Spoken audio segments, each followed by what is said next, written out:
নবীজি যখন ভাষণ দিতেন স্বাভাবিক কথা বললে নবী আস্তে বলতেন। ভাষণ দেওয়ার সময় নবীজির তিন অবস্থা হইতো, বলেন কয় অবস্থা? এক, আলা সাউতুহু, আওয়াজ উঁচু হয়ে যেত। দুই, ওয়াশতাদ্দা গাদাবুহু, খুব রাগ হয়ে যেতেন নবীজি। তিন, ওয়াহমাররা ওয়াজহুহু, চেহারা লাল হয়ে যেত। তো পাইছেন, মিলছে? মুসলিম শরীফের হাদিস।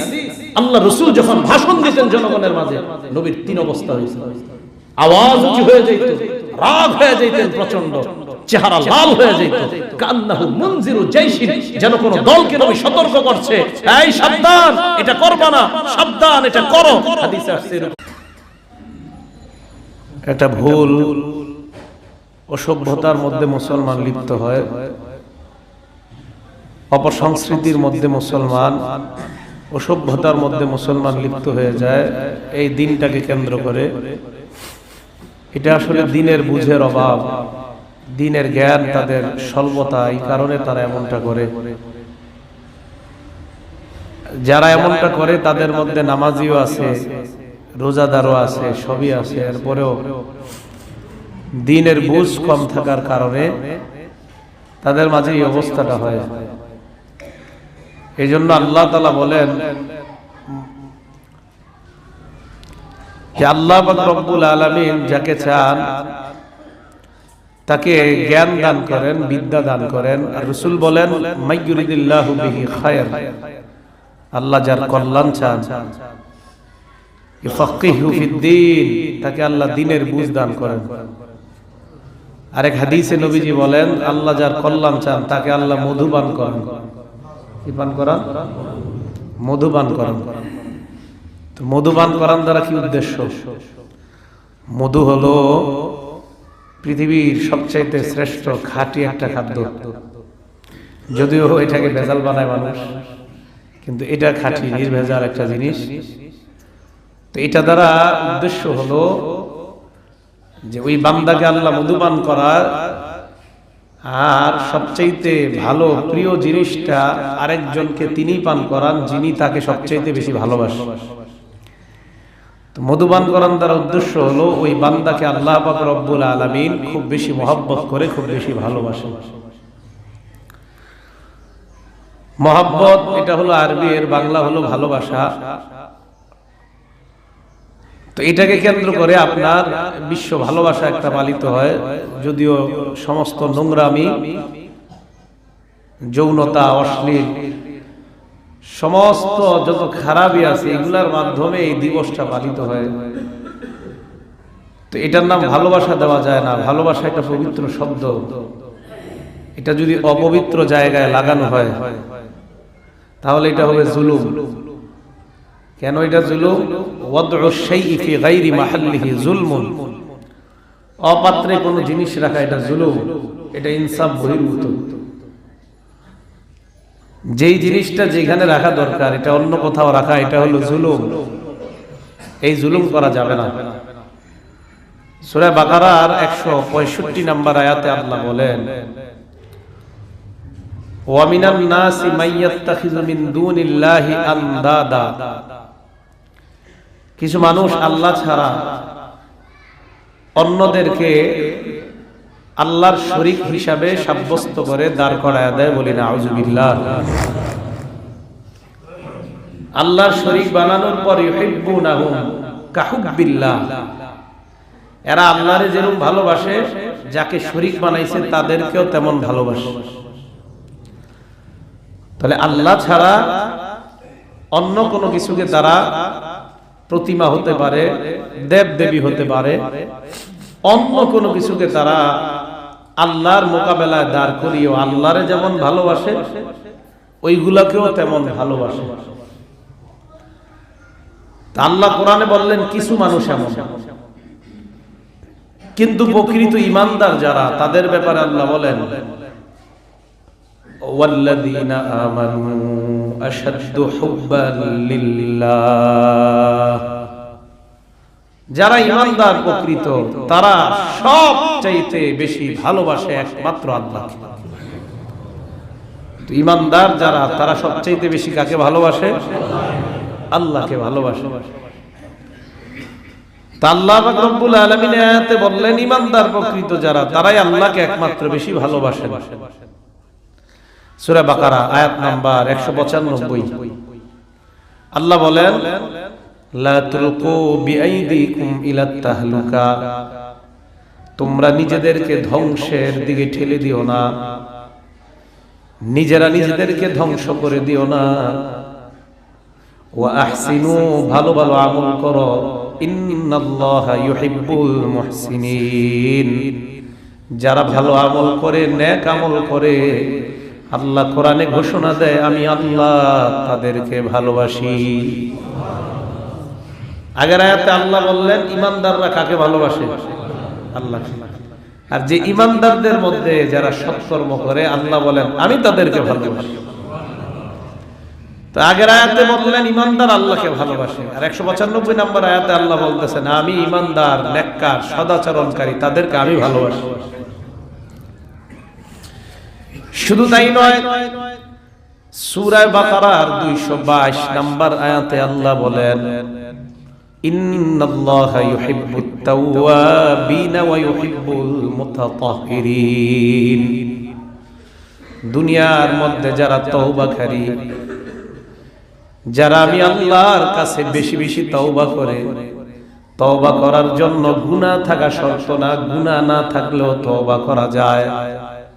দলিল আল্লাহর নবীর কোনো গুনাহ নাই। নবী বলেন আমি দৈনিক এক বর্ণনায় 70 বার, আর এক বর্ণনায় 100 বার আল্লাহর কাছে তওবা করি। তো তওবা করার জন্য গুনাহ থাকতে হবে জরুরি না, থাকলে তো করতেই হবে। কেন তওবা করবেন? কারণ আল্লাহ বলেন ইন্নাল্লাহা ইউহিব্বুত তাওয়াবিন, যারা তওবা করে আমি তাদেরকে ভালোবাসি। এই জন্য সারাক্ষণ এইভাবেও যদি বলেন আল্লাহুম্মা ইন্নী আতুবু ইলাইক, আল্লাহ আমি তোমার কাছে তওবা করি, তওবা করি, তওবা করি, যত বেশি বলবেন আল্লাহর কোরআন বলে আমি তত বেশি তোমাকে মহব্বত করি। এই আয়াতে বললেন আমি মহব্বত করি, আল্লাহ মহব্বত করে। ওয়া ইউহিব্বুল মুতাতাহহিরিন, যারা পবিত্রতা অর্জন করে, অধিক অর্জন করে পবিত্রতা। হুজুর পবিত্রতা অধিক অর্জন করা আবার কাকে বলে? যেই মানুষগুলা ইস্তেনজা করার পর প্রথমে ঢিলা কুলুপ ব্যবহার করে, এরপর আবার পানি নেয়, এদেরকে বলা হয় অধিক পবিত্রতা অর্জনকারী। তাদের ব্যাপারে আল্লাহ কোরআনে বলেন ফিহি রিজাল ইউহিব্বুনা আইয়াতাতাহহারু, হাবিবুমুক এলাকার মসজিদের মধ্যে যেই মুসল্লিরা আছে, এই মুসল্লিরা অধিক পবিত্রতা অর্জন করাকে অনেক বেশি ভালোবাসে।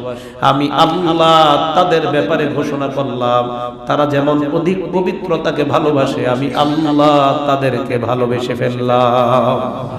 নবীজি দৌড়ায়া গেলেন, ওই মসজিদে মুসল্লিদেরকে ডাক দিয়ে বললেন কি এমন আমল করো যে আমলের কারণে স্বয়ং আল্লাহ তোমাদেরকে ভালোবাসে। তারা বললেন ইয়া রাসূলুল্লাহ, আমরা ইস্তিনজা করার পর প্রথমে আমরা পাথর দিয়ে ঢিলা নেই, এরপর আমরা পানি ব্যবহার করি। আল্লাহর নবী বললেন এই যে ডাবল পবিত্রতা অর্জন, এই পবিত্রতা অর্জনের কারণে আল্লাহ তোমাদেরকে ভালোবাসে। টিস্যু যারা নেন এত ভালো কথা, কিন্তু ফতুয়া দেয় যে টিস্যু ব্যবহার অমুক জায়গায় নাই, অমুক জায়গায় নাই, ঢিলা কুলুপ নাই। আগে দেশ গ্রামে মাটি দিয়ে ঢিলা বানানো হতো এবং ওটা দ্বারা ভালো পবিত্রতা অর্জন হতো। এটা কি দরকার আছে বলেন? এই জায়গায় ফতুয়া দেওয়ার কি দরকার? এই জায়গাটা ফতুয়া দেওয়ার কি দরকার? একটা মানুষ পবিত্রতা অর্জন করে, এখানেও মাসালা জিজ্ঞাসা হুজুর শুধু পানি নিলে হবে না, মানে এটার উদ্দেশ্য হলো টিস্যু নিবেন না। আপনি টিস্যু না নিয়ে আপনি যদি পূর্ণ পরিষ্কার করতে পারেন, হাদিসে আসছে ইনকা পূর্ণ পরিষ্কার করা, ওটা যদি করতে পারেন শুধু পানি দিয়ে হয়ে যাবে আপনার পবিত্রতা অর্জন। কিন্তু পানি দিয়ে অর্জন করতে হলে দীর্ঘক্ষণ আপনার ওখানে থাকতে হবে, বসতে হবে, এটা অনেকক্ষণ অপেক্ষা করে আপনার সেখানে নাপাকি বের করতে হবে, এরপর পানি দ্বারা পবিত্রতা অর্জনটা হবে। আপনি বিশ্বাস না হলে যারা প্রস্রাব করার সাথে সাথে পানি নেন, তাদেরকে আমি বলবো আপনারা প্রস্রাবের সাথে সাথে পানি না নিয়ে কিছুক্ষণ অপেক্ষা করেন, দেখবেন খেলা। হুজুর কি খেলা? ওই খেলা দেখবেন যে টিস্যু নিলে কি খেলাটা হয় এটা একটু দেখুন। আপনি তো টিস্যু নিবেন না, আপনি একটু বৈশা থাকেন, এমনি বৈশা থাকেন, একটু পর দেখবেন ফোটায় ফোটায় প্রস্রাব পড়তেছে। এটা কোত্থেকে আসে বলেন? আপনি ট্রাই করেন, যারা আপনারা টিস্যু নেন না, শুধু পানি না, একটু বসে থাকেন, বসে থাকার পর দেখেন আপনার প্রস্রাব আসতেছে। তো এই জায়গায় ফতোয়া দেওয়া কি দরকার? একটা মানুষ পবিত্রতা অর্জন করে, ডাবল পবিত্রতা অর্জন, আর ডাবল পবিত্রতা অর্জনকারীদেরকে ভালোবাসেন কে? আল্লাহ। তো আল্লাহ সূরা বাকারার 222 নম্বর আয়াতে বলেন, যারা তাওবা করে এবং অধিক পবিত্রতা অর্জন করে আমি আল্লাহ তাদেরকে ভালোবাসি। সূরা আলে ইমরানের 76 নম্বর আয়াতে আল্লাহ বলেন, ইন্নাল্লাহা ইউহিব্বুল মুত্তাকিন। দুনিয়ায় যারা তাকওয়া অবলম্বন করে, তাকওয়া অর্জন করে, আমি আল্লাহকে বেশি ভয় করে, আমি আল্লাহ তাদেরকেও ভালোবাসার ঘোষণা করলাম। নেককারীদেরকে আল্লাহ ভালোবাসেন, তাওবা অর্জনকারীদেরকে আল্লাহ ভালোবাসেন, অধিক পবিত্রতা অর্জনকারীকেও আল্লাহ ভালোবাসেন, মুত্তাকিকেও ভালোবাসেন কে? দেখেন, এক জায়গায় কয় আমরা আল্লাহরে ভালোবাসি, আর কত জায়গায় আল্লাহ কয় আমি তোমাদেরকে ভালোবাসি। এক জায়গায় বললেন আমরা আল্লাহকে ভালোবাসি, আর কতগুলা জায়গায় বলতেছেন আমি তোমাদেরকে ভালোবাসি। তাহলে ভালোবাসা তো এমন জনকেই দরকার যে বেশি বেশি বলে আমি তোমাকে ভালোবাসি, আর তিনি যদি হয় আমাদের রব, যিনি আমাকে বানাইলেন, ওই রব বলে আমি তোমাকে ভালোবাসি। তুমি যখন তওবা করো তখনও ভালোবাসি, তুমি যখন ভালো কাজ করো তখনও ভালোবাসি, তুমি যখন অধিক পবিত্রতা অর্জন করো তখনও ভালোবাসি, তুমি যখন বেশি ভয় করো আমি আল্লাহকে, আমি আল্লাহ তখনও তোমাকে ভালোবাসি। যেই রব বানাইলেন উনি এতবার বলতেছে আমাদেরকে উনি ভালোবাসেন। সূরা আলে ইমরানের 146 নম্বর আয়াতে আল্লাহ বলেন, ওয়াল্লাহু ইউহিব্বুস সাবিরিন। ধৈর্যশীল বান্দা যারা আমি আল্লাহ তাদেরকেও ভালোবাসি। আর কত ভালোবাসা চান? দুনিয়ার অন্ধ ভালোবাসার জন্য কত গুনাহে লিপ্ত হয়ে যান। প্রকৃত রবের ভালোবাসা, যেই রব বিভিন্ন জায়গায় বলে আমি ভালোবাসি, ওই রবের জন্য কতটা ভালোবাসা প্রয়োজন। আল্লাহ বলে যারা ঈমানদার তারা আল্লাহকে অধিক বেশি ভালোবাসে, আর আল্লাহ বলে ঈমানদার আমাকে ভালোবাসে, আর আমি আল্লাহ ধৈর্যশীলকে ভালোবাসি, তাওবা অর্জনকারীকে ভালোবাসি, পবিত্রতা অর্জনকারীকে ভালোবাসি, সদাচরণ করে যারা তাদেরকে ভালোবাসি, ধৈর্যশীল বান্দা যারা আমি আল্লাহ এই সকলকে ভালোবাসার ঘোষণা করলাম। শুধু তাই নয়, আল্লাহ যখন কোন বান্দাকে অধিক ভালোবাসেন, হাদিসের মধ্যে আসছে ইন্নাল্লাহা ইযা আহাব্বা আবদান, কোন বান্দাকে যখন আল্লাহ ভালোবাসেন, দাআ জিবরিলা, জিবরিল আমিনকে আল্লাহ ডাক দেয়। ডাক দেওয়ার পর ফাকালা, ডাক দিয়ে বলে জিবরিল ইন্নী উহিব্বু ফুলানা, মিরপুর পাইকপাড়ার অমুক মানুষটাকে আমি আল্লাহ ভালোবাসি, ফাআহিব্বাহু, এই মুহূর্তে থেকে তুমিও তাকে ভালোবাসা শুরু করে দাও। আমি তাকে ভালোবাসি, তুমিও ভালোবাসো তাকে। আল্লাহ জিবরিলকে কয়। আপনি একটু চিন্তা করেন বিষয়টা, বলেও দেয় জিবরিল আমি ওই বান্দাকে ভালোবাসি, তুমিও তাকে ভালোবাসো। জিবরিল চিন্তা করে আল্লাহ যাকে ভালোবাসে আবার ঘোষণা দেয় আমিও যেন তাকে ভালোবাসি, ওই বান্দাটা কত দামি আল্লাহর কাছে। সুম্মা ফায়ুহিব্বুহু, জিবরিলও তাকে ভালোবাসা আরম্ভ করে দেয়, কারণ আল্লাহ যাকে ভালোবাসে আমি জিবরাইল তাকে ভালো না বাইসা কোথায় যাব। সুম্মা ইউনাদি ফিস সামা, আসমানের সব ফেরেশতাদেরকে আল্লাহ ডাক দিয়ে বলে, ফেরেশতাদের দল, ইন্নাল্লাহা ইউহিব্বু ফুলান, আল্লাহ ওই বান্দাটাকে ভালোবাসে, আমারে বলছে তাকে ভালোবাসার জন্য, আমিও ভালোবাসা শুরু করে দিছি। ফাআহিব্বুহু, আমি জিবরাইল ঘোষণা করলাম তোমরা সব ফেরেশতারা ওই বান্দাকে ভালোবাসা শুরু করে দাও। একজন না, একজন বান্দা কিন্তু সব, আল্লাহ যত ফেরেশতা বানাইছে আসমানে সব ফেরেশতাদেরকে জিবরিল ডাক দিয়ে কয় তোমরা এই মুহূর্ত থেকে ওই বান্দাকে ভালোবাসা শুরু করো। কারণটা কি? বান্দাকে ভালোবাসে আল্লাহ, আর আল্লাহ নিজেই বলছে আমি যেন ওই বান্দাকে ভালোবাসি, তাই তোমাদেরকেও বললাম যে আল্লাহ এমন বান্দাকে ভালোবাসে তোমরাও তাকে ভালোবাসো। ফায়ুহিব্বুনাহু, ওই মুহূর্ত থেকে বিশ্বাস করেন আল্লাহর কসম আসমানের সব ফেরেশতারা ওই বান্দাকে ভালোবাসা আরম্ভ করে দেয়। আসমানের জগৎ চলে গেল, ফায়ুদউ লাহুল কবুল, ওই বান্দার ভালোবাসা দুনিয়াবাসীর মধ্যে আল্লাহ পাক রব্বুল আলামিন ছড়ায়া দেয়। কারণ যাকে ভালোবাসলেন আল্লাহ, জিবরিল ভালোবাসলেন, ফেরেশতারা ভালোবাসলেন, ওই মানুষটাকে দুনিয়ার মানুষ ভালোবাসা আরম্ভ করে দেয়। ওয়া ইন্নাল্লাহা ইযা আবগাদা আবদান, আল্লাহ যখন কোন বান্দাকে ঘৃণা করেন জিবরিলকে ডাক দিয়ে বলে, জিবরিল ইন্নী উবগিজু ফুলান, ওই বান্দাকে আমি ঘৃণা করি, ফাবগিজু, তুমিও ঘৃণা করো। এত ডাকি আমার দিকে, এত ডাকি আর পরেও আসে না, ওই বান্দাকে আমি ঘৃণা করা শুরু করলাম। এত ডাকি আসে না, কোরআন হাদিসের মাধ্যমে এত বুঝায়, নবী বুঝাইলো, আলেমরা বুঝায়, এরপরেও আসে না। ইন্নী উবগিজু ফুলানা, আমি ওই বান্দাকে ঘৃণা করা শুরু করছি জিবরিল, ফাবগিজহু, তুমিও তাকে ঘৃণা করা শুরু করে দাও।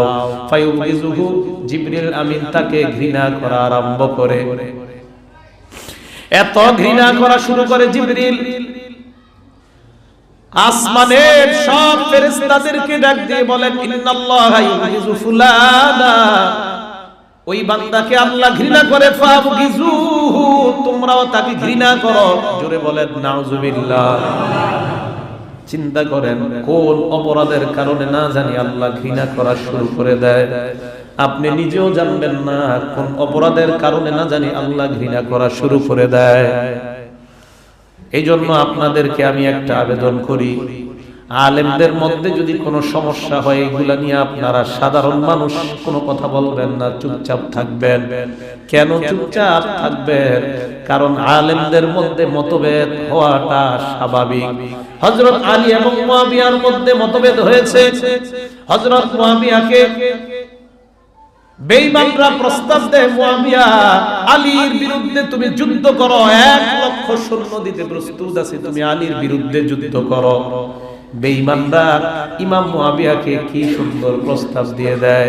বেঈমানরা যখন দেখলো মুয়াবিয়ার সাথে আলীর দ্বন্দ্ব চলতেছে সাধারণ বিষয় নিয়ে, হযরত ওসমানকে হত্যাকাণ্ড নিয়ে, হযরত আলী এবং ইমাম মুয়াবিয়ার মধ্যে একটু সমস্যা চলতেছিল।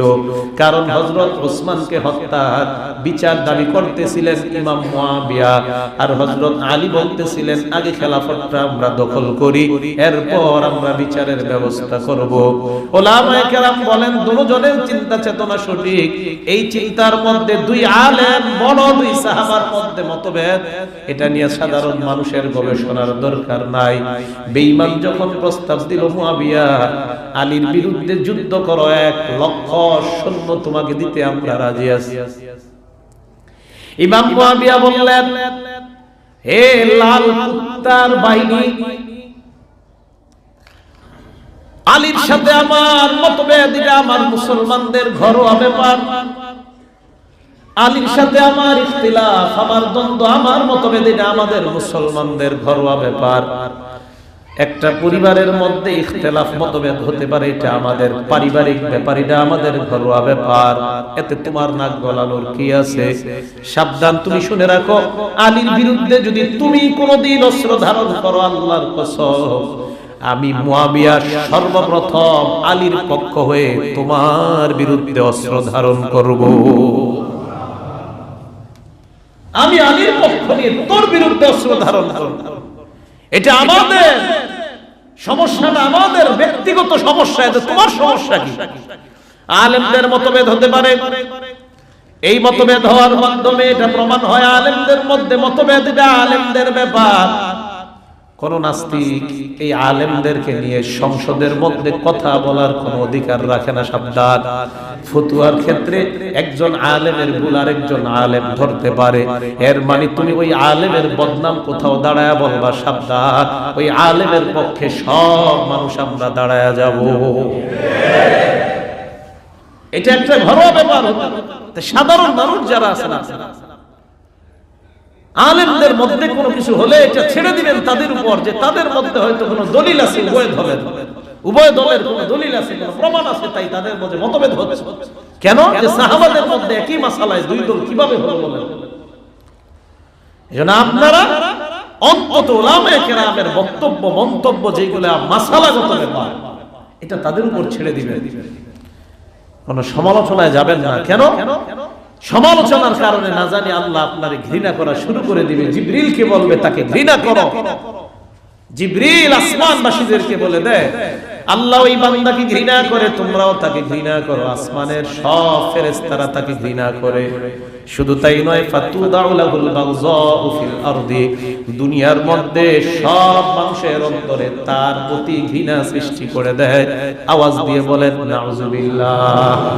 আমরা কি আল্লাহর ঘৃণার পাত্র হতে চাই না মুহাব্বতের পাত্র?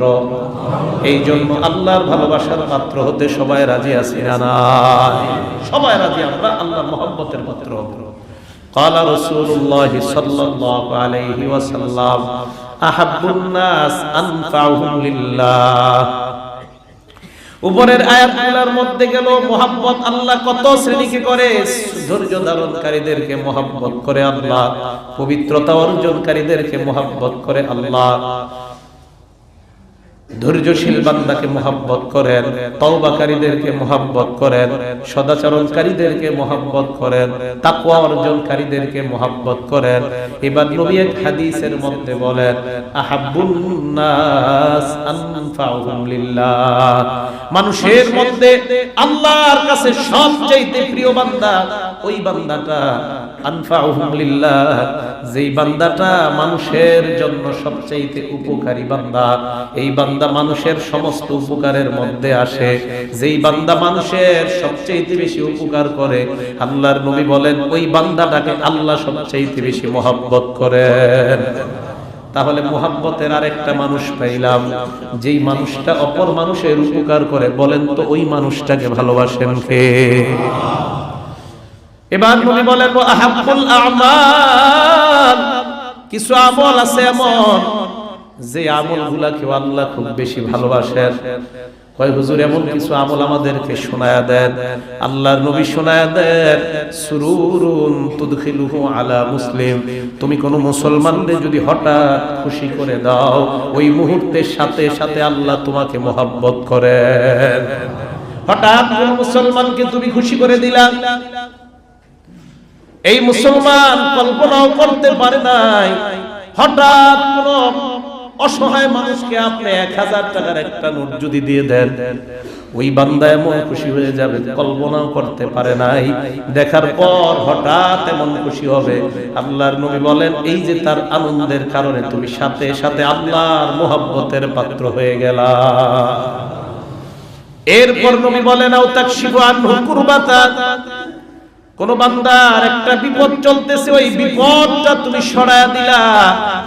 তুমি তো বিপদ সরাইলা না, যেই মাত্র বিপদ সরায়া দিলা, সাথে সাথে আল্লাহর মুহাব্বতের বান্দাদের লিস্টের মধ্যে তুমি অন্তর্ভুক্ত হয়ে গেলা। এরপর নবী বলেন আও তাতরুদু আনহু জুআ, আমার কোন ক্ষুধার্ত উম্মতের তুমি ক্ষুধা নিবারণ করলা, ওই মুহূর্তের সাথে সাথে আল্লাহ তোমার আমলটা এত পছন্দ করেন, তোমাকে আল্লাহ তার মুহাব্বতের পাত্র বানায় নেন। কোন বান্দার ক্ষুধা যদি আপনি নিবারণ করেন, বলেন ওই বান্দার আমলটা পছন্দ করেন কে? আল্লাহর নবী বলেন শুধু তাই নয়, ওয়ালা আন আমশিয়া মা আখিল্লি ফি হাজা, আমার কোন ইমানদার ভাইয়ের কোন প্রয়োজনে আমি যদি তার সাথে যাই, ইমানদার ভাইয়ের প্রয়োজনটা পুরো করার জন্য, আল্লাহর নবী বলেন আহাব্বু ইলাইয়া, এটা আমার কাছে এত প্রিয়, মিন আন আতাকিফা ফি হাদাল মসজিদ ইয়ানি মসজিদাল মদিনা শাহরা, এই মদিনার মসজিদে নববীর মধ্যে 1 মাস ইতিকাফ করার চাইতেও আমার একজন মুসলমান ভাইয়ের একটা প্রয়োজন পুরো করে দেওয়া আমি নবীর কাছে আরো অধিক প্রিয় হয়ে যায়। কয় মাস ইতিকাফ? 1 মাস ইতিকাফ করার চাইতে নবী বলেন আমার কাছে এটা প্রিয়, আমার কোন মুসলমান ভাইয়ের প্রয়োজন পুরো করার জন্য আমি তার সাথে গেলাম, এটা আমার কাছে এত প্রিয়, 1 মাস ইতিকাফ করলে আমার কাছে যতটা আনন্দের, এর চাইতে বেশি আনন্দের আমার কোন মুসলমান ভাইয়ের একটা প্রয়োজন পুরো করে। নবীজি নিজে বলেন যে এই মসজিদ দেখাইছে, এই মসজিদ, আর ওই মসজিদে নববীতে বসা ছিলেন। তাহলে মানুষের প্রয়োজন পুরা করলে, মানুষের উপকার করলে এদেরকে মহব্বত করেন কে? আল্লাহ মহব্বত করেন, আল্লাহ তাদেরকে ভালোবাসেন। তাহলে বলেন বিশ্ব ভালোবাসা দিবসে আমাদের এটাই প্রতিজ্ঞা হওয়া উচিত, যেই কর্মগুলা করলে, যেই কাজগুলা করলে আল্লাহর ভালোবাসা পাওয়া যায়। কারণ আজকে সবাই এমন কর্মগুলা করে যে যারা সবচেয়ে বেশি ভালোবাসে আজকে নাকি তারা প্রকাশ করে, আওয়াজ দিয়ে বলেন আমরা সবচেয়ে ভালোবাসি কাকে? আর আল্লাহ আমাদেরকে ভালোবাসে, তাই আমাদের ভালোবাসা একমাত্র প্রকাশ করব কার জন্য? আল্লাহর জন্য। কারণ আল্লাহ আমাদের বেশি ভালোবাসেন। আর আমাদের ব্যাপারে আল্লাহ বলেন ঈমানদার প্রকৃত যারা তারাও সবচেয়ে বেশি ভালোবাসে আল্লাহকে। যেহেতু আজকে যারা বুঝে না, নোংরামি ভাবে তারা তাদের ভালোবাসা প্রকাশ করে, আমরা আমাদের ভালোবাসা এইভাবে প্রকাশ করব। আল্লাহ দুনিয়ার মানুষ যখন অশ্লীলতায় লিপ্ত, মাবুদ আজকে আমরা শপথ করলাম গুনাহ থেকে মুক্ত হয়ে মাবুদ তোমাকে সবচাইতে বেশি ভালোবাসার ওয়াদা করলাম। আল্লাহকে ভালোবাসতে হবে বেশি। আল্লাহ কত জায়গায় কয় আমি তোদেরকে ভালোবাসি, আমি ভালোবাসি তোদেরকে। এক জায়গায় কয় ঈমানদার তোরা আমাকে অনেক ভালোবাসো, আর কত জায়গায় বললেন আমি তোমাদেরকে ভালোবাসি। আল্লাহকে যারা মহব্বত করেন, এই মানুষগুলা দুনিয়ার অন্য মানুষকে যদি মহব্বত করেন, এই মহব্বতটাও হতে হবে একমাত্র কার জন্য? আর আল্লাহর জন্য মহব্বত হবে শুধুমাত্র বৈধ ক্ষেত্রে, অবৈধ ক্ষেত্রে কখনো আল্লাহর জন্য মহব্বত হবে না। বৈধ ক্ষেত্রে যদি আল্লাহর জন্য মহব্বত হয়ে যায়, তাদের এই মহব্বতের অনেকগুলা উপকারিতা ভালো করে মনে রাখবেন। দুনিয়ার কোন মুসলমান অপর কোন মুসলমানকে যদি আল্লাহর জন্য ভালোবাসা আরম্ভ করে দেন, ওই বান্দাকে ভালোবাসা আল্লাহ নিজের উপর ওয়াজিব করে নেন। قال رسول الله صلى الله عليه وسلم, হযরত মুআজ রাদিয়াল্লাহু তাআলা আনহুর বর্ণনা, আল্লাহর নবী বলেন, আল্লাহ পাক রব্বুল আলামিন হাদিসে কুদসির মাধ্যমে জানায়া দেন, ওয়াজাবতু লিল মুতাহাব্বিনা ফিয়া, আমার জন্য দুনিয়ায় একে অপরকে যারা ভালোবাসে আমি আল্লাহ আমার ভালোবাসা তাদের জন্য ওয়াজিব করে দিলাম। তাহলে বলেন এক মুসল্লি আর এক মুসলমানকে আমরা ভালোবাসবো কার জন্য? যদি আল্লাহর জন্য ভালোবাসি, আমাদেরকে ভালোবাসাটা ওয়াজিব করে নেয় কে? দুই নাম্বার, ওয়াল মুতাজালিসিনা ফিয়া, প্রতি জুমার দিন এখন নিয়ত করে আসবেন, এই যে জুমার বয়ান শুনতেছেন বসে না দাঁড়াইয়া। আল্লাহর নবী বলেন, আল্লাহ পাক বলেছেন আমার জন্য যারা বসবে, এই বসবে যারা আমার জন্য বসবে। আল্লাহ বলেন আমার জন্য যারা বসবে, বলেন মসজিদে আমরা কারে খুশি করার জন্য বসলাম? একজন আরেকজনের পাশে বসলাম, এটাও কাকে খুশি করার জন্য? আল্লাহ বলেন ওয়াজাবতু লিল মুতাজালিসিনা ফিয়া, আমার জন্য যারা কোথাও বসবা আমি আল্লাহ তাদেরকেও ভালোবাসা আমার উপর ওয়াজিব করে নিলাম। দেখছেন কত জায়গায় খালি আল্লাহ ভালোবাসতেছে, আর আমরা যারে যে এত বেশি ভালোবাসা প্রকাশ করতেছে আমাদের কাছে, আমরা ওনাকে ভালোবাসি। 14 ফেব্রুয়ারি সকালবেলা উঠে গোলাপ ফুল একটা দিল আর মেসেজ দিল, বাস হয়ে গেল প্রকাশ। কেন বুঝাইতে পারতেছি না আপনাদের? কোরআন তো সত্য, এই হাদিসগুলো তো সত্য। যিনি এতবার বলতেছে আমাদেরকে ভালোবাসেন, ওনাকে আমরা ভালোবাসা প্রকাশ করতেছি। আল্লাহর জন্য যারা ভালোবাসবে দুনিয়ায় একে অপরকে, আল্লাহ বলেন আমি তাদেরকে ভালোবাসা ওয়াজিব করে দিলাম। এখন যদি কোনো ছেলে দাঁড়ায় কয় হুজুর আমি একটা মেয়েরে আল্লাহর জন্য ভালোবাসি, না না এটা অবৈধ ভালোবাসা, এটা হবে না। আমি তো আগেই বলছি বৈধ ক্ষেত্রে একমাত্র স্বামী স্ত্রীকে ভালোবাসবে কার জন্য বলেন? এই যে স্বামী স্ত্রীকে যদি আল্লাহর জন্য মহব্বত করে, এই দম্পতিকে ভালোবাসা আল্লাহ নিজের উপর ওয়াজিব করে নেয়। দুই নাম্বার, যারা একে অপরের সাথে আল্লাহর জন্য বসবে তাদেরকেও ভালোবাসা আল্লাহর উপর ওয়াজিব। তিন নাম্বার, ওয়াল মুতাজাবিরিনা ফিহা, আমরা একে অপরের বাসায় বেড়াইতে যাই কি যাই না, এখন থেকে নিয়তটা পাল্টায় ফেলবো। আমি আমার বন্ধুর বাসায় গেলাম, যাওয়ার সময় নিয়ত করব বন্ধুর সাথে দেখা করব, এই বন্ধুর আমার বন্ধু এটাও আল্লাহর জন্য। কিভাবে প্রকাশ হবে এটা আল্লাহর জন্য? আপনি কল্যাণপুর বন্ধুর বাসায় যাবেন, নিয়ত করবেন, সেখানে যাওয়ার পর আমি ধর্মীয় ব্যাপারে তাকে কয়েকটা দাওয়াত দিব, আমি নামাজের দাওয়াত দিব। আমার ওই বন্ধুর বিবি পর্দা করে না, আমি বন্ধুকে পর্দার ব্যাপারে বুঝাবো। আমার বন্ধু নামাজ পড়ে না, আমি তাকে নামাজের ব্যাপারে বুঝাবো। এই যে আপনার বন্ধুত্বটা, এটা কার জন্য হয়ে গেল বলেন? এবার আপনি যে তার সাথে দেখা করতে গেলেন, নবীজি বলেন ওয়াল মুতাজাবিরিনা ফিয়া, কোন বান্দা যদি অপর বান্দার সাথে আমি আল্লাহর জন্য সাক্ষাৎ করতে যাই, এই বান্দাদেরকেও ভালোবাসা আমি নিজের উপর ওয়াজিব করে নিলাম। আলেমদের সাথে সাক্ষাৎ করতে গেলেন কোন মাদ্রাসায়, কার জন্য গেলেন? আল্লাহর জন্য। আল্লাহ কয় আমি তোমাদেরকে ভালোবাসা ওয়াজিব করে নিলাম। চার নাম্বার, ওয়াল মুতাবাযিলিনা ফিয়া, এক বন্ধু আরেক বন্ধুর পিছনে খরচ করলেন, বৈধ জায়গায় খরচ করলেন, কাউকে একটা পান খাওয়াইলেন, নিয়ত করলেন আমি আল্লাহর জন্য খরচটা করলাম। আল্লাহ বলেন তোকেও ভালোবাসা আমি আমার উপর ওয়াজিব করে নিলাম। তাহলে দেখেন কি বলতেছে আল্লাহ, আমার জন্য যারা একে অপরকে ভালোবাসে, আমার জন্য যারা একে অপরের সাথে বসে, আমার জন্য যারা একে অপরের সাথে সাক্ষাৎ করে, আমি আল্লাহ তাদের সকলকে ভালোবাসা ওয়াজিব করে নিলাম। আর কিভাবে বললে আল্লাহকে ভালোবাসা? আল্লাহ বলতেছেন আমি ওয়াজিব করে নিলাম এদেরকে ভালোবাসা। তাহলে আল্লাহকে, আল্লাহর জন্য দুনিয়াতে একে অপরকে ভালোবাসলে, যেহেতু আলোচনাটা বেশিরভাগ ভালোবাসার কথা হচ্ছে, তা আল্লাহর জন্য একে অপরকে ভালোবাসলে আমাদেরকে ভালোবাসা ওয়াজিব করে নেয় কে? এটা হলো এক নাম্বার উপকার। দুই, দুনিয়ার মধ্যে একে অপরকে যখন আল্লাহর জন্য ভালোবাসবেন, স্বামী স্ত্রীকে স্ত্রী স্বামীকে, বাবা সন্তানকে সন্তান বাবাকে, ভাই ভাইকে ভাই বোনকে বোন ভাইকে, যখন নাকি আল্লাহর জন্য ভালোবাসা শুরু করবেন, দুই নাম্বার বুঝেন কথাটা, আমি আপনাকে ভালোবাসলাম আল্লাহর জন্য। আল্লাহর নবী বলেন এই যে তুমি অপর মুসলমানকে আল্লাহর জন্য ভালোবাসলা, তোমাদের দুইজনের মধ্যে যতটুকু ভালোবাসা, এই তোমাদের দুইজনকে আল্লাহ এর চাইতে 1000 গুণ বেশি ভালোবাসা আরম্ভ করে দেয়। হাদিসের মধ্যে নবী বলেন মা মিন রাজুলাইনি তাহাব্বা ফিল্লাহ, কোন দুইজন বান্দা যখন একে অপরকে আওয়াজ দিয়ে বলেন কার জন্য ভালোবাসে, আল্লাহর নবী বলেন ইল্লা কানা আহাব্বাহুমা ইলাল্লাহ আশাদ্দাহুমা হুব্বান লিসাহিবিহি। আল্লাহর নবী কয় তোরা একে অপরকে যতটুকু মহব্বত করস, আল্লাহ এর চাইতে 1000 গুণ বেশি তোমাদেরকে মহব্বত করা আরম্ভ করে দেয়। এটা হলো দুই নাম্বার ফায়দা। একজন আরেকজনকে আল্লাহর জন্য ভালোবাসলে এর চাইতে বেশি ভালোবাসেন আল্লাহ। তিন নাম্বার ফায়দা আল কারামাতু মিনাল্লাহ, কোন মুসলমান যখন অপরকে আল্লাহর জন্য ভালোবাসে, ওই মুসলমানকে স্বয়ং আল্লাহ সম্মানিত বানায়া দেয়।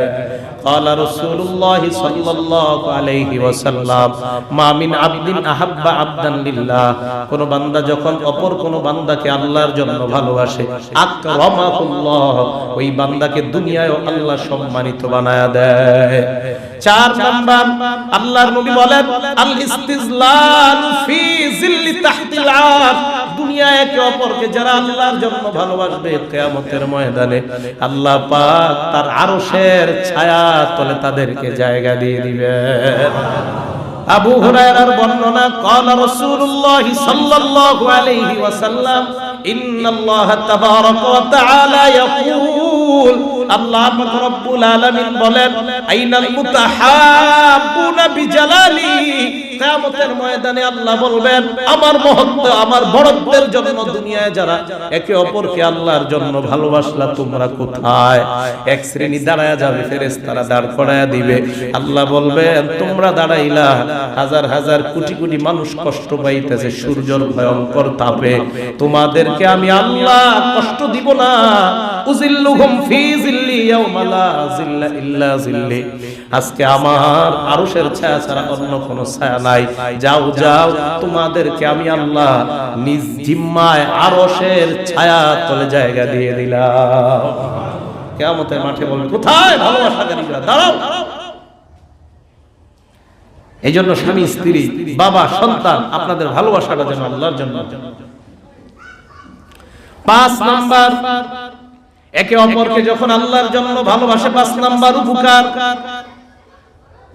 ঈমানের স্বাদ পাওয়া যায়। সুবহানাল্লাহ, কিসের স্বাদ? ঈমানের স্বাদ পাওয়া যায়। قال رسول الله صلى الله عليه وسلم من احب ان يجد طعم الايمان, কোন বান্দা যদি ঈমানের স্বাদ গ্রহণ করতে চায়, ফালইউহিব্বাল মারআ লা ইউহিব্বুহু ইল্লা লিল্লাহ, ওই বান্দা যেন অপর কোন মুসলমানকে একমাত্র আল্লাহর জন্য ভালোবাসে। আল্লাহর জন্য যখন ভালোবাসবে, ওই বান্দার অন্তরে আল্লাহ ঈমানের স্বাদ তৈরি করে দিবেন। আর এক হাদিসে নবী 6 নাম্বার উপকারিতার কথা বলেন, ঈমানের মিষ্টতা। সাদার মিষ্টির মধ্যে একটু পার্থক্য আছে, টক তো সাদা, টকে সাদা আছে না, কিন্তু মিষ্টি কিন্তু আলাদা জিনিস। قال رسول الله صلى الله عليه وسلم من سره ان يجد حلاوه الايمان, কোন বান্দা যদি এটা পছন্দ করে যে বান্দার অন্তরে ঈমানের মিষ্টতা অনুভব হবে, ওই বান্দা যেন অন্য কোন বান্দাকে আল্লাহর জন্য ভালোবাসে, তাহলে ওই বান্দার অন্তরে ঈমানের মিষ্টি সং আল্লাহ তৈরি করে দেয়। 7 নাম্বার, ইস্তিকমালুল ঈমান, ঈমান আমরা পরিপূর্ণ করতে চাই কি চাই না? একে অপরকে আল্লাহর জন্য ভালোবাসলে, আল্লাহর নবী বলেন, মান আহাব্বা লিল্লাহ, কেউ যদি কাউকে আল্লাহর জন্য ভালোবাসে, ওয়া আবগাযা লিল্লাহ, কেউ যদি অপরকে আল্লাহর জন্য ঘৃণা করে, ওয়া আতা লিল্লাহ, কেউ যদি অপরকে আল্লাহর জন্য দান করে, ওয়া মানাআ লিল্লাহ, কেউ যদি অপরকে আল্লাহর জন্য নিষেধ করে, ফাকাদ ইস্তাকমালাল ঈমান, ওই বান্দার সাথে সাথে তার ঈমান পরিপূর্ণ করে নেয়। ঈমান পরিপূর্ণ হয়ে যায়, ভালোবাসবে আল্লাহর জন্য, ঘৃণা করবে আল্লাহর জন্য। 3 নাম্বার, কাউকে কিছু দিবে আল্লাহর জন্য। 4 নাম্বার, কাউকে কিছু দিবে না, তাও আল্লাহ। এই 4টা, এর মধ্যে একটা, কেউ কাউকে আল্লাহর জন্য ভালোবাসলে ফাকাদ ইস্তাকমালাল ঈমান, তার ঈমান পরিপূর্ণ হয়। আর ঈমান পরিপূর্ণ কে করে দেন? আল্লাহ। 8 নাম্বার, দুখুলুল জান্নাহ।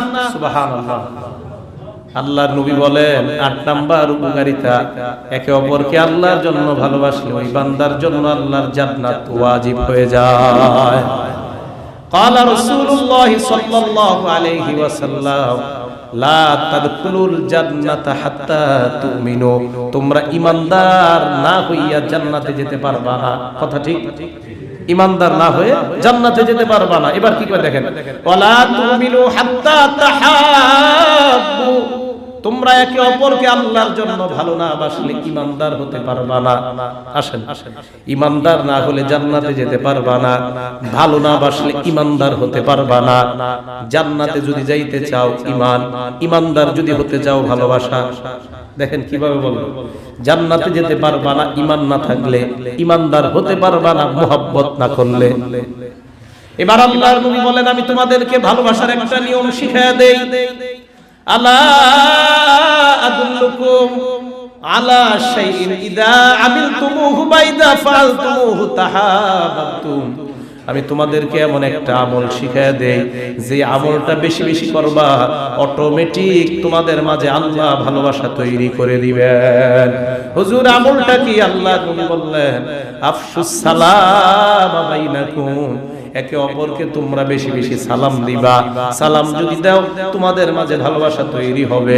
ভালোবাসা যদি তৈরি হয়ে যায়, তোমাদের ঈমান পাকাপোক্ত হবে। ঈমান যদি পাকাপোক্ত হয়ে যায়, আল্লাহর জান্নাতের মেহমান হয়ে যাইবা। মনে থাকবে, জান্নাতে যেতে হলে ঈমান, ঈমানদার হতে হলে মুহাব্বত, ভালোবাসা, ভালোবাসা পেতে হলে সালাম, একটা আরেকটার সাথে সম্পর্ক। 9 নাম্বার, কুরবুহুম মিনাল্লাহি ওয়া মাজালিসিহিম ইয়াউমাল কিয়ামাহ। আল্লাহ, কিয়ামতের ময়দানে ভালোবাসা অর্জনকারী যারা দুনিয়ায়, তাদের জন্য আল্লাহ আলাদা একটা স্পেশাল জায়গার ব্যবস্থা করবেন। শুনেন ভালো করে, আবু দাউদের হাদিস। قال رسول الله صلى الله عليه وسلم ان من عباد الله اناسا, আল্লাহর এমন কিছু বান্দা আছে মা হুম বিল আম্বিয়া, এরা নবীও না, ওয়ালা শুহাদা, এরা শহীদও না। আল্লাহর কিছু বান্দা আছে এরা নবীও না, শহীদও না। ইয়াবিতুহুমুল আম্বিয়া ওয়াশ শুহাদা ইয়াউমাল কিয়ামা। বুঝেন, আল্লাহর কিছু বান্দা আছে যারা নবীও না, যারা শহীদও না, তবে আশ্চর্যের বিষয় ওই বান্দাগুলাকে নবী এবং শহীদরা কিয়ামতের ময়দানে ঈর্ষা করতে থাকবে। সুবহানাল্লাহ। নবী ঈর্ষা করবে, যদিও নবীর চাইতে কেউ দামি নাই, তো নবীরা ঈর্ষা করবে, শহীদরাও ঈর্ষা করবে। হুজুর এটা আবার কি এমন জিনিস? সাহাবারা অবাক হয়ে গেলেন আর বললেন, তুখবিরুনা মান হুম ইয়া রাসূলুল্লাহ, হুজুর আমগরে একটু বলেন তারা কারা যাদেরকে নবীরাও ঈর্ষা করবে, শহীদরাও ঈর্ষা করবে। আল্লাহর নবী বললেন, হুম কওমুন তাহাব্বু বিরূহিল্লাহ আলা গায়রি আরহাম, তারা ওই বান্দারা যাদের মাঝে রক্তের কোনো সম্পর্ক নাই, টাকা পয়সার কোনো সম্পর্ক ছিল না, এরপরেও তারা একে অপরকে আল্লাহর জন্য ভালোবাসতো। টাকার সম্পর্ক ছিল না, রক্তের কোনো সম্পর্ক ছিল না, ভালোবাসতেন কার জন্য? আল্লাহর জন্য ভালোবাসতেন তারা। সত্যি কথা, এমন অনেক মানুষ আছে আপনাদের মাঝে যাদের সাথে আমার কোনোদিন দেখা হয় নাই, এই মসজিদে নামাজ পড়েন, কোনোদিন মুসাফাও করেন নাই। 3 বছর পর ওই দিন একজনে কয়, হুজুর গত 3 বছর আপনার পিছে জুমা পড়ি একদিনও দেখা করি নাই, দেখা করার বড় শখ ছিল, আজকে দেখা করলাম, আর আপনারে অনেক মহব্বত করি। আমি অবাক হয়ে গেলাম, আমারে 3 বছর মহব্বত করে দেখা করলো 3 বছর পর। ওনার সাথে আমার রক্তের কোনো সম্পর্ক নাই, টাকা পয়সার কোনো সম্পর্ক নাই, ভালোটা বাসছেন শুধু আল্লাহর জন্য। আল্লাহর নবীরা এবং শহীদরা ওই ভালোবাসার মানুষগুলার মর্যাদা দেখা আল্লাহর কাছে ঈর্ষা করবে, হায় রে কেমন বড় মর্যাদা। এবার সাহাবাদেরকে বললেন, তারা হলো ওই সমস্ত বান্দা যারা দুনিয়ায় কোনো প্রকার স্বার্থ ছাড়া একে অপরকে একমাত্র ভালোবাসছে কার জন্য? দেখছেন, নবীরা ঈর্ষা করবে। শুধু তাই নয়, এইভাবে ঈর্ষা করার পর 10 নম্বর উপকারের কথা আল্লাহর নবী বলেন, ইয়াজআলুল্লাহু লাহুম নূরান, আরেক বর্ণনায় উজুহাহুম নূর, তাদের চেহারাগুলোর মধ্যে কিয়ামতের ময়দানে আল্লাহ স্পেশাল একটা নূর দিয়ে দিবেন। হাজার হাজার মানুষ তাকায় দেখবে, আশ্চর্য এদের চেহারা এত নূর কেন দেখা যায়? কয় নূর দেখা যাওয়ার অন্য কোনো কারণ নাই, তারা দুনিয়ায় একে অপরকে স্বার্থ ছাড়া আল্লাহর জন্য ভালোবাসছেন, এই জন্য আজকে কিয়ামতের ময়দানে আল্লাহ নিজেই স্পেশাল ভাবে তাদের চেহারায় নূর দিয়ে দিলেন। এবার যে নূর দিছে দেখেন, দেওয়ার পর তারা যেই মিম্বরের মধ্যে বসা থাকবে, আল্লাহর নবী বলেন তাকায় দেখবে, লাহুম মানাবিরু মিন লুলুইন, তাদের মিম্বরগুলা মণি মুক্তা দিয়ে আল্লাহ তৈরি করছেন। ওই মিম্বরের মধ্যে তারা বসা। 11 নাম্বার গেল, 12 নাম্বার নবী বলেন শুধু তাই নয়, মিম্বরে তাকায় দেখা যাবে একদিক দিয়া মুতির তৈরি, আরেক দিক দিয়া নূরের তৈরি। আমরা বুঝাইতে পারবো না কেমন হবে দৃশ্যটা। আল্লাহর নবী বলেন কিয়ামতের ময়দানে একে তো নূর, আবার তার চেহারায়, দ্বিতীয় নাম্বার তার সিংহাসনটায় নূর দেখা যাবে, 3 নাম্বার সিংহাসনটা মণিমুক্তার তৈরি। তাদেরকে দেখা নবী আর শহীদরাও ঈর্ষা করতে থাকবে। দেখছেন, এইভাবে বসা থাকবে, এরা আল্লাহর জন্য একে অপরকে ভালোবাসত। এবার আল্লাহর ভালোবাসার অর্জন, আল্লাহ যেন আমাদেরকে ভালোবাসেন, এরকম আমরা সবাই চাই কি চাই না? এই জন্য আল্লাহ একটা সিস্টেম শিখাইয়া দিয়েছে, সিস্টেমগুলো অবলম্বন করতে রাজি আছিনি সবাই? আজকে নোংরা ভালোবাসা দিবসে আমাদের পবিত্র একটা ভালোবাসার ওয়াদা হবে আমাদের সবার। আমরা সবাই আল্লাহর কাছাকাছি যেতে রাজি আছি না নাই? একটা সিস্টেম আল্লাহ শিখাইয়া দিয়েছেন। আল্লাহ পাক বলেন, মা তাকাররাবা ইলাইয়া আব্দি বিশাইইন আহাব্বা ইলাইহি ইলাইয়া মিম্মা ইফতারাস্তু ইলাইহি, আমি আমার বান্দার উপর দুনিয়ার মধ্যে যা কিছু দিলাম, আমার ফরজ বিধানগুলা, এই বিধানগুলা যারা যত বেশি পালন করবে আমি আল্লাহর তত কাছাকাছি হয়ে যাবে। আজকে থেকে ফজর নামাজ কে কে পড়বেন না? হ্যাঁ, পড়বেন সবাই। তাহলে ফজরের নামাজ ফরজের মধ্যে আসেনি। অনেকের কাছে কিন্তু ফজরের নামাজটা এটা নাই ফরজের মধ্যে। ফরজ কয় ওয়াক্ত? চার ওয়াক্ত। কয় ওয়াক্ত? না, চার ওয়াক্ত। এটা নাই, ফজর মানে একদম নাই অনেকের, মানে এটা তো করাই লাগে, মানে নাই। আশ্চর্য। তাহলে আল্লাহর কাছাকাছি পৌঁছা যাবে এক নাম্বার, ফরজ বিধানগুলো পালন করব। রাজি আছি না? দুই নাম্বার, ওমা তাকাররাবা ইলাইয়া আবদি বিন নওয়াফিল। দেখেন, নফল যারা পড়বে আল্লাহ বলেন তারা আস্তে আস্তে আমার কাছে আসতে থাকে। সুবহানাল্লাহ। তাহলে ফরজের মাধ্যমে তো অনেক কাছে যায়, আর নফলের মাধ্যমে আস্তে আস্তে আসে। কয় কেমন আসে জানুনি? আস্তে আস্তে আস্তে আস্তে একদিক দিয়ে ফরজ পইরা আমার কাছে আসে। এখনো বলে নাই আমি আল্লাহ ভালোবাসি, এটা বলে নাই। ফরজ পইরা তো আমার কাছে আসে, আর নফলের মাধ্যমে এত কাছে আসে, এত কাছে আসে, এত কাছে আসে। বান্দা ফরজও পড়ে আবার নফলও পড়ে, নফলের মাধ্যমে এত এত কাছাকাছি চলে আসে, হাত্তা আহিব্বাহু, এক পর্যায়ে ওই বান্দাকে আমি ভালোবাসা আরম্ভ করে দেই। ফরজ পড়ে আবার নফল পড়তে পড়তে এত কাছাকাছি, যা ভালোবাসে। শেষ হয় না হাদিস, শুনেন কি কয় আল্লাহ, এমন ভালোবাসি আমি আল্লাহ, আকুনু সামাহুল্লাযী ইয়াসমাউ বিহি, আমি আল্লাহ তার কান হয়ে যায়, ওই কান দিয়ে আমার বান্দা শুনে। ওয়া বাসারাহুল্লাযী ইউবসিরু বিহি, আমি আল্লাহ আমার বান্দার চোখ হয়ে যাই, ওই চোখের মাধ্যমে বান্দা দেখে। ওয়া আকুনু ইয়াদাহুল্লাতী ইয়াবতিশু বিহা, আমি আমার বান্দার হাত হয়ে যাই, আমার বান্দা আমার হাত দিয়া স্পর্শ করে। ওয়া রিজলাহুল্লাতী ইয়ামশি বিহা, আমার বান্দার পা হয়ে যায়, ওই পায়ের মাধ্যমে আমার বান্দা চলে। মুহাদ্দিসিনে কেরাম বলেন এর কি অর্থ? আমি আমার বান্দার হাত হয়ে যাই, চোখ হয়ে যাই, কান হয়ে যাই, পা হয়ে যাই। কি অর্থ? আল্লাহ পাক রব্বুল আলামিনের এই কথার অর্থ হলো এই, আমার বান্দাকে এত মহব্বত করি, ওই চোখ আর আমি ছাড়া অন্য কোনো কিছু দেখতে চায় না, ওই কান আমার কথা ছাড়া অন্য কিছু শুনতে চায় না, ওই হাত আমার বৈধ জিনিস ছাড়া অন্য কিছু ধরতে চায় না, এই পা আমার বৈধ জিনিস জায়গা ছাড়া অন্য কোথাও যাইতে চায় না। এটা হলো আমি বান্দার হাত হয়ে যাই। এর মানে খারাপ জিনিসের দিকে গেলেই চিন্তা করে এই হাত তো আমার আল্লাহর, আমার আল্লাহ না আমারে ভালোবাসে, না না, খারাপ জিনিস ধরা যাবে না। কত বেশি ভালোবাসে আল্লাহ, যে এত ভালোবাসি আমি তার চোখ হই, আমি তার কান হই, আমি তার হাত হই, আমি তার পা হয়ে যাই। এর মানে আমার বান্দা আমার কোন হুকুম ছাড়া একটা কদম সামনে বাড়ে না। আমার বান্দা আমার বান্দার এই হাতটা আমি আর আমার রাসূলের কোন বিধান ছাড়া অন্য কোথাও হাতটা নেয় না, এই চোখটা দিয়ে অন্য কোথাও তাকায় না, এই কানটা দিয়ে অন্য কিছু শোনে না। কি বলেন? তা আল্লাহ পাক কতটা ভালোবাসে দেখেন। শেষ হয় না কিন্তু হাদিস, এক পর্যায়ে আল্লাহ কি বলে দেখেন, লা ইন সাআলানি লা উতিয়ান্নাহু, এই বান্দা আমার কাছে যা চায়, যা চায়, যা চায়, মানুষের জন্য যদি চায়, অন্য কারো জন্য যদি চায়, আমি আল্লাহ সাথে সাথে কবুল করে নেই। এই জন্য একটা আজীব বিষয় মনে রাখবেন, কত ওলি আছে ওই ওলির দোয়ায় মানুষ বড়লোক হয়, ওলি নিজে বড়লোক হয় না। হ্যাঁ, শামসুল হক ফরিদপুরি রহমতুল্লাহর কাছে কত কোটিপতিরা গিয়া দোয়া চাইতো, হুজুর দোয়া করেন, হুজুরও দোয়া করতেন, দোয়াও দেখা যায় কাজ হয়ে যাইতো। কিন্তু হুজুর কেন বড়লোক না? কারণ উনি কখনো বলতেন না আল্লাহ টাকা দাও, সম্পদ দাও, বলতেন না, বলতেন আল্লাহ তোমার মহব্বত অন্তরে ঢেইলা দাও। আল্লাহর ওলিরা তো আল্লাহর কাছে এটা চায়।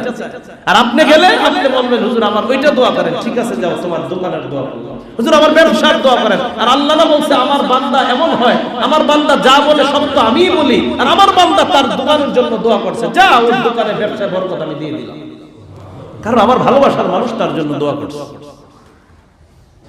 তাহলে নফলের মাধ্যমে আস্তে আস্তে আস্তে আস্তে আল্লাহ বলেন আমি তাকে ভালোবেসেই ফেলি। এবার আসেন, আমরা যদি আল্লাহর ভালো না বাসি, শেষ কথা আল্লাহ কয় আমার কিছু আসে যায় না। ইয়া আইয়ুহাল্লাযীনা আমানু মান ইয়ারতাদ্দা মিনকুম, যদি আমাকে ভালো না বাইসা অন্যদিকে তেরামি করো, না না না, কিসের ভালোবাসা আল্লাহকে? 14 ফেব্রুয়ারি যতই বুঝাও হুজুররা আমরা মানি না তোমাদের কথা। আল্লাহ বলেন ফাসাউফা ইয়াতিল্লাহু বিকওমিন, আমি আল্লাহ তোদের পরিবর্তে এমন এক জাতি বানাবো, ইউহিব্বুনাহুম ওয়া ইউহিব্বুহু ওয়া ইউহিব্বুনা, যেই জাতি আমারে ভালোবাসবে আমি আল্লাহ ওই জাতিকে ভালোবাসবো। তোরা যদি আমার থেকে অন্যদিকে যাস আমি এমন জাতি বানাবো, দরকার নাই তোদেরকে আরেক জাতি আনতে।